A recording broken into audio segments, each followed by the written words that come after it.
Alors, eh bien le bonjour messieurs, dames. Nous allons faire les indispensables comme prévu. Voilà. Alors, mes trois livres préférés cette semaine. Le Tilleul du soir de Jean Anglade aux Presses de la Cité. Alors attendez, j'étais même pas né que le bouquin était déjà paru, vous voyez.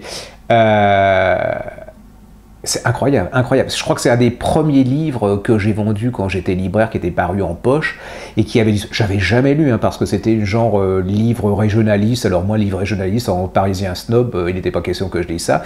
Et puis l'âge vieillissant, vous voyez, les neurones, voilà. Et en plus, je me suis fait avoir parce que la couverture... Enfin, je me suis fait avoir...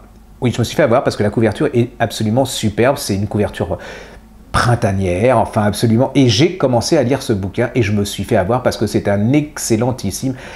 Jean Anglade, ça fait partie de ces petits... Enfin, ce qu'on appelle, vous savez, dans les milieux, dans les salons parisiens, un petit écrivain.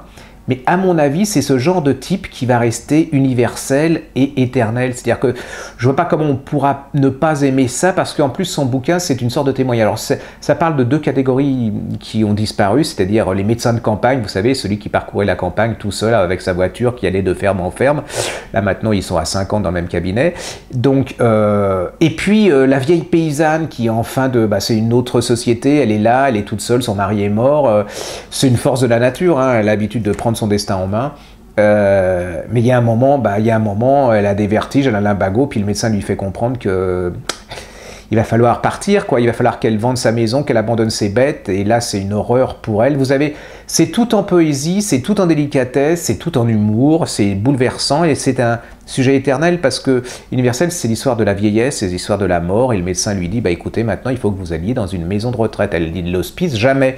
Il lui explique que ça n'existe plus les hospices maintenant, et que c'est une maison de retraite où elle sera nourrie, logée, où elle pourra aller voir des gens et tout. Donc bah, elle sait que physiquement elle est plus capable de continuer comme ça, donc vous allez voir, elle va aller dans cette maison de retraite, et là ça va, vous allez voir, elle va avoir, c'est pas possible, comme elle dit, elle les appelle les édentés, quoi, c'est-à-dire, ils sont morts pour elle, et vous allez découvrir ce petit monde de la maison de retraite. C'est tout à la fois drôle, c'est tout à la fois, c'est entre le rire et les larmes, c'est entre, voilà, c'est plein de sourires, c'est plein d'humour, c'est, voilà, j'ai adoré ce bouquin, c'est le cadeau parfait pas pour les mamans, les papas, parce que je me suis dit que c'est peut-être ils vont se dire, ils veulent me mettre en maison de retraite, mais ceci, c'est un très joli livre de réflexion. Alors allez-y, ça s'appelle Le Tilleul du soir, c'est de Jean Anglade, c'est superbement écrit et c'est chez Presse de la Cité.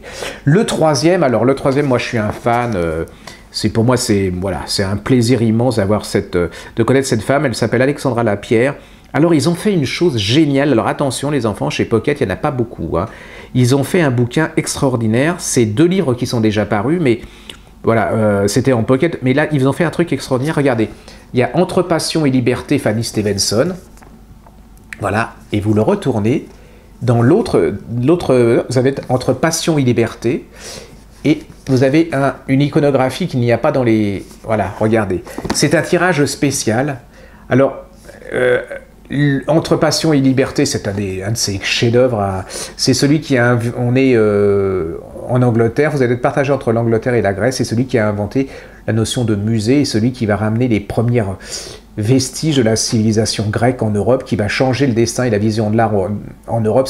Ça se lit comme un roman d'aventure. Attention, c'est pas... Voilà, tout est vrai, c'est à l'américaine. Une fois que vous êtes dedans, vous ne lâchez plus, les personnages sont extraordinaires. Et de l'autre côté, vous avez Fanny Stevenson. Alors, là, c'est une merveille, c'est-à-dire que vous vous rendez compte que les écrivains sans femmes, ça n'existe pas, c'est que c'est elles qui sont en fait leurs piliers, hein, c'est elles qui les aident, c'est elles qui, quand ils n'ont plus le moral, c'est elles qui organisent tout, c'est une femme extraordinaire, allez-y, c'est... Alors, voilà, dépêchez-vous parce que, voilà, après il n'y en aura plus, hein, et ça vaut vraiment la peine. Et puis, comme troisième, c'est un tout petit bouquin qui s'appelle, c'est pas nouveau, s'appelle Life is so good de George Dawson, en petite bibliothèque Payot. Et ça, c'est un témoignage, c'est un monument pour nous. À la Griffe Noire, on le vend depuis des années. Voilà, la couverture, elle a peut-être un peu vieilli, c'est un peu comme le monsieur.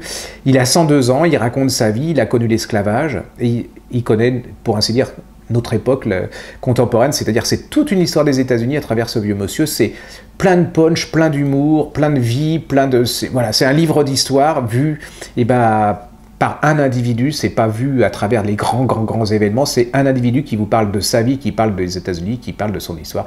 Allez-y, c'est une petite merveille.